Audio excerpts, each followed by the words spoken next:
Welcome to another uh, video of mine.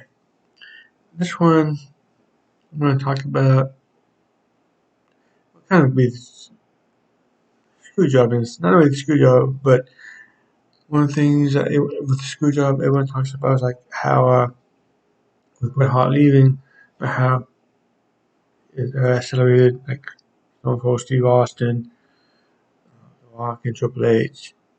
Except what people don't remember is more than just screw job than that. I don't go into detail. First, let's talk about the screw job first. For those, I'm sure most of you know what happened with the screw job, but during the Survivor Series 1997 in Montreal, Bret Hart versus Shawn Michaels. Uh, Shawn Michaels put the sharpshooter on applied the sharpshooter on Bret Hart. Bret Hart never tapped. Dave Hebner asked for the bell. Shawn Michaels won the championship. And basically, what a lot of it was back before this match was that Bret Hart had signed a 20-year, $20 million contract. I mean, not $20 million a year, but $20 million value, so $1 million a year. So, up to $20 million. He signed that like in '96. Vince realized, hey, I don't have the money to pay that every year. Feel free to talk to WCW. See, they could give you something, and if Bishop jumped, give him more money. It's like I think it was like a 3 or 4 year deal, maybe it was 3. And so his last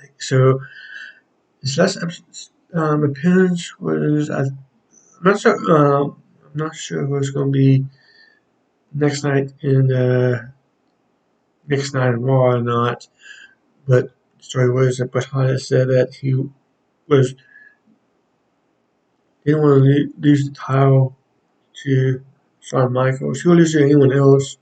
Oh, Booking Baller on a Royal Live event that to become no one contender. So he would lose it to him even. But anyway, about Shawn Michaels, because Shawn Michaels was not going to wouldn't wouldn't return the favor to him. And if he didn't want, and Vince said no. Shawn said, Bret said, okay, I'll do it the next night. I will just I will relinquish the title next night. And as we were saying that reason the other screwjob was was because like several months earlier, London Blaze, aka Medusa, shown up on Nitro with the Women's Championship and dropped it into the trash can. Which may be true. I don't know how much that is true or not. WWE, people in WWE have said that's not the case. Again, I'm sure that was too fresh on the mind too. Eric Bishop, if he was still the champ, Eric Bishop would probably have asked him to do the same thing as well. I'm sure Bret may have said no for that though, because he would have a little more power than Medusa would. But yeah, that's part of it. So, but with this, of course, that opened the door with Bret going to WCW, opened the door for, like I said, Stone Cold Steve Austin, uh, The Rock, and Triple H. Now, thing is, I do think, like, if the screw up never happened, if Bret Hart had stayed in WWE, would Steve Austin become champ? Yeah. Except what people forget is that if Bret Hart stayed, Steve Austin would not have been as popular as he would have been. And people forget, and what name was the Vince McMahon character, Vince McMahon, most specifically to say. Because you got to remember, There were JR did a interview with Vince, JR Vince, and where Vince says, "I didn't screw Bret. Bret screwed Bret."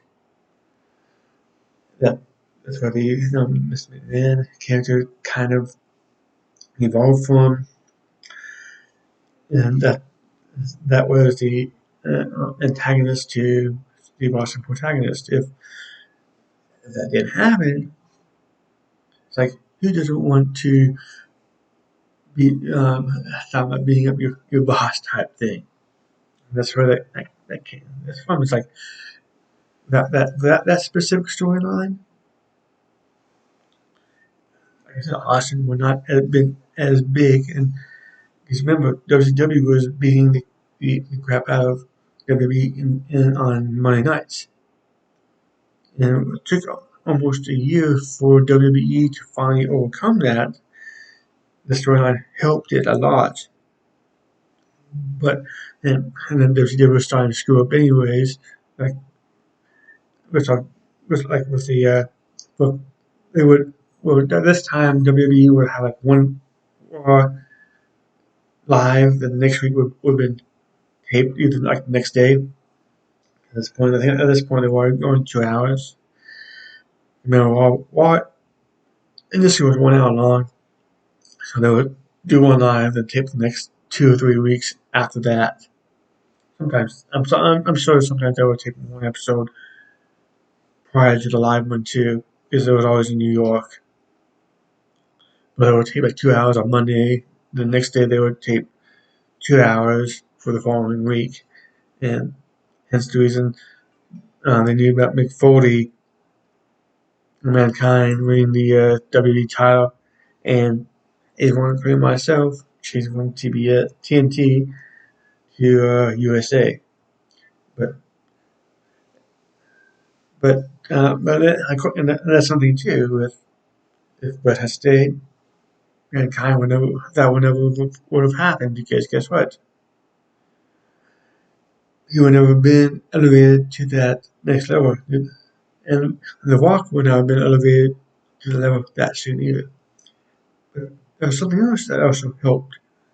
Not necessarily Austin, but helped uh, Mankind, helped The Rock, helped Triple H, helped Big Show even too. It was Shawn Michaels back. Remember at the Royal Rumble and Royal Rumble '98, Shawn Michaels and Undertaker had a casket match. And that's where Shawn Michaels hurt his back with the required surgery. He did have a match in WWE between the Royal Rumble and WrestleMania.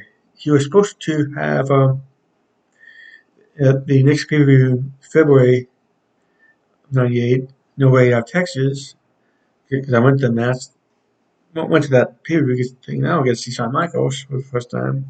But I think I knew about his back, but I don't remember him not being hearing about him not being in the match until the introductions of the when the wrestlers came out.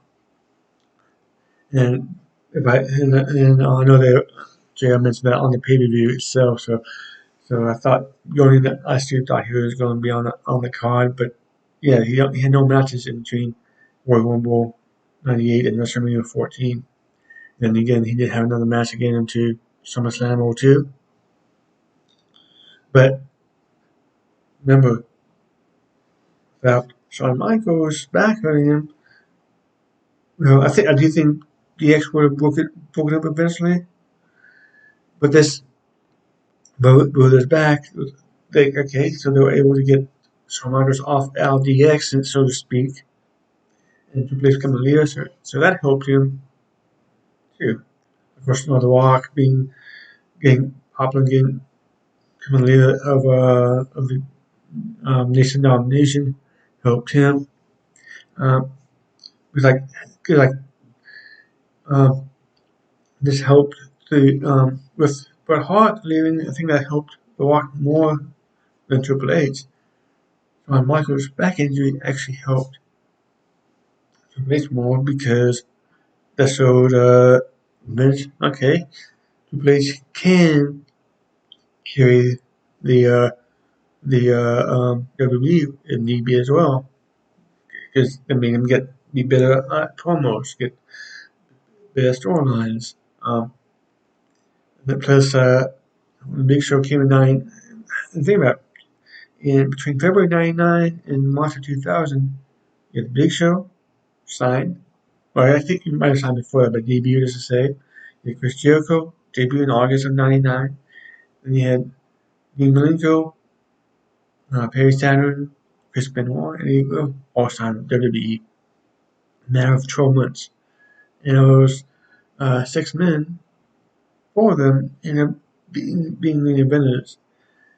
Now, it took all the, I mean, like, when they came in, I know Benoit was within a year got a couple of title shots, which wouldn't have happened if Shawn Michaels didn't get hurt. It definitely wouldn't have happened if Bret Hart stayed. It did take Eddie a couple of years. He did get fired in between though because of alcohol reasons, and Malenko was on his downside of his career and Saturn really didn't do much. Um, Big Show probably would have at some point been in a title match. Vince likes those big guys. Mankind would not have even been a thought about that. But how they were able to deal with that Bret and Shawn, it's like especially in